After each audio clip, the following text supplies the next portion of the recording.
Do we really need a full frame camera to get the best results in our photography? And this is exactly what I want to talk about today.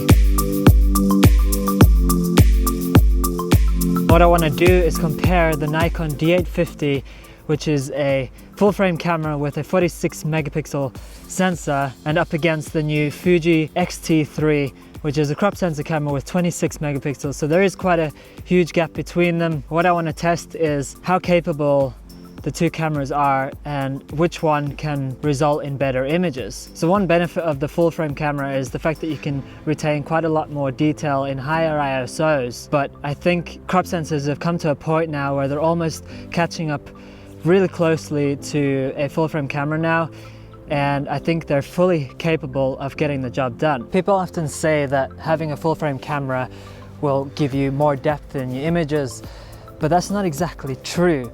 And the reason I say that is because when you're shooting with a full frame camera, you have your focal length at a certain distance, and when you have your focal length on the exact same distance on a crop sensor camera, you're gonna have to step back to be able to copy the exact same frame. But once you step back, your depth of field will change, and that doesn't matter which camera you use, full frame or crop sensor. So either way, if you step back with a full frame camera or a crop sensor camera, your depth of field will always change. So I've got my tripod set up here with quite a nice view in the background, and the sun is setting towards the right at the moment, but I'm not going to be focusing on getting any sunset shots with this. Especially with these two lenses, they are getting quite a lot of flaring, and that's kind of going to distort from getting the image the way I want it to. So anyway, I'm going to start off with the D850. There is going to be quite a good amount of depth and detail in the shot because of where the sun is shining on the edges of the land and in the background there.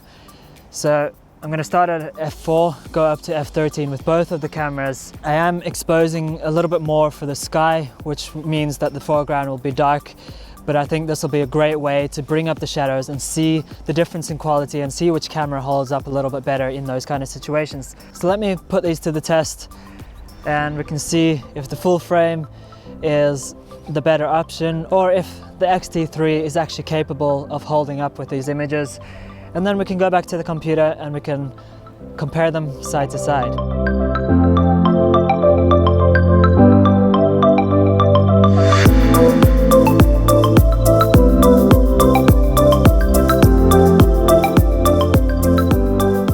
So now we're back at the computer and we can take a closer look at the images and put them side by side just to see how they compare with each other.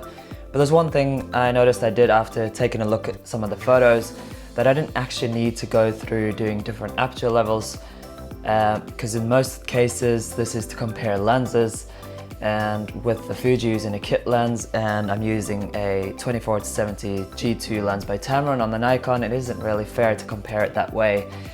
But I will show you the f4 and f13 results. Let's just get into this and we can take a look. So firstly we'll have a look at the f4 shots. This is the Nikon and this one is the Fuji. It was a little hard to match up exactly the frame, so the Fuji is slightly zoomed out. But one thing I've noticed here, they're both on the exact same settings at 1/2000th of a second f4 and ISO 160. But if you look here on the side, the Nikon has really blown out on the highlights here, and whereas the Fuji has controlled that really well. That's something I'm already liking about the Fuji. So what I want to start off with doing is bringing up those shadows so we can have a look at what kind of grain comes out and which camera seems to bring a better result out of this. And we'll zoom in on the area where I had actually focused. One thing you'll notice that the Nikon is slightly more zoomed in, but that's because of the resolution as well. The Nikon has, obviously, like I said, 45 megapixels, whereas this Fuji is only 26 megapixels. I'll just start to bring up the shadows here on the side on the Fuji. I'm going to put it all the way up just so we can see how far I can actually push it on both images. So they're both at 100% on the shadows. Nikon's doing really well with bringing quite a lot back, but from what I could see, the Fuji was slightly darker in general. So I think for me to match that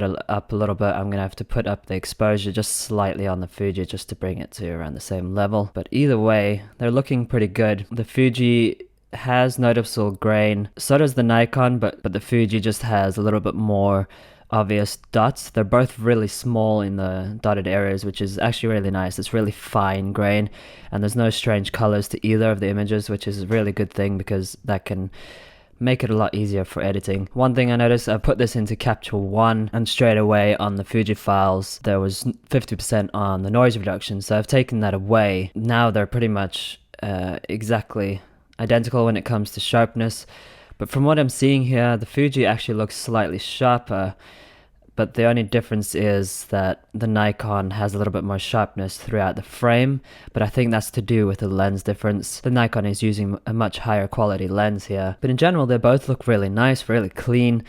Images look almost identical, but as I said, the Fuji is really holding those highlights. Even after putting up the exposure a little bit and the shadows, those highlights in the sky are really good. So just to bring those highlights down a little bit so we can see a little bit more detail in that, I'm going to bring the brightness down on both of these shots. I'm putting the brightness down all the way on the Nikon now, and it's still really blown out. The Fuji's not all the way down. This would be all the way down, which obviously darkens everything else. Just the control of detail in the Fuji is actually really good when it comes to that part. Nikon does really well in its shadows, but either way I think both very useful images. And if you had given this to somebody just to look at without telling them what's what, they would probably think it came from the exact same camera. So now we'll go over to the f13 images.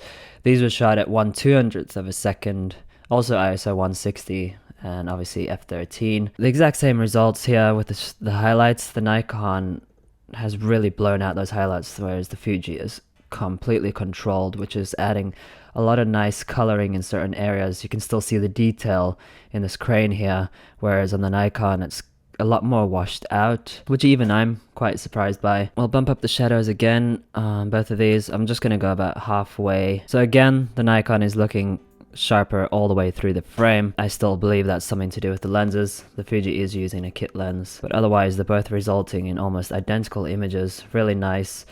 And even at f13, the grain here is still really nice on both of the cameras. Not much to complain about, and I think I could easily edit these files and make them look better. And one thing I've noticed here is that the Fuji's controlling the blues in the sky really well, whereas the Nikon is adding a lot of green tones in here. And they were both set at 5000 kelvins, but the Fuji just seems a little bit more natural to the eye. There's just a nicer image to the Fuji. It just looks a little bit more realistic and a little bit more how you would see it in person. So I thought I would just add in a quick bonus here as well. So I've taken some shots at night.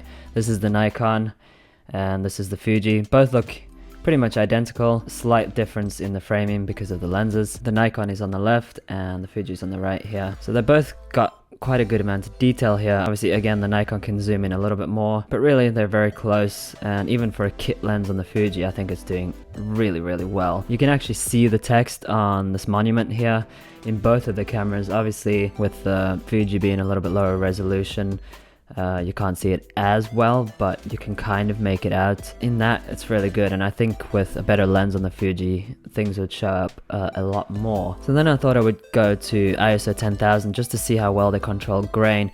And one thing straight off I noticed here is that at higher ISOs the Nikon goes a little bit more of a purpley tint, whereas the Fuji goes to a greener tint. But either way, both have a lot of grain in them, almost look identical actually. The grain is very fine in both images, but still you're retaining quite a lot of detail around the whole image in both of them, and I almost don't see much of a difference at all, apart from the fact that the Nikon has more resolution and I can zoom in more. They're both pretty well exposed and control noise really nicely. Okay, so that's this comparison finished, and all in all I'm really pleased by the results from both cameras.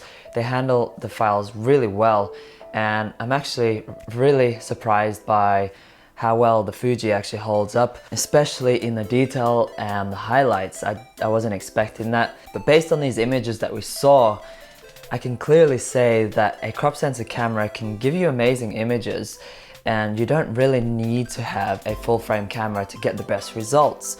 But obviously with a higher megapixel camera, you're going to be able to get larger prints, you're going to be able to see a lot more details, and if you're the type of person that wants to see those kind of things, you will benefit a lot more from a full frame camera with higher megapixels. But there are also a lot of full frame cameras that only have 24 megapixels, And whereas the Fuji is a crop sensor with 26 megapixels, which is quite a difference, and it has a little advantage over those. So if you're at a point where you're not sure whether you want to use a crop sensor camera or a full frame camera, you need to question yourself as to what you want to get out of it and the reasons you would prefer one over the other. But I would say a professional photographer could easily get away with taking photos with a crop sensor camera and still make a living out of it. So if you're interested in taking a closer look at the images we just went through, I've left a link below to my Flickr page. I hope you got something out of this. I'm even considering myself whether I do need a full frame camera or if a crop sensor is actually good enough. I have actually used a crop sensor camera before with lower megapixels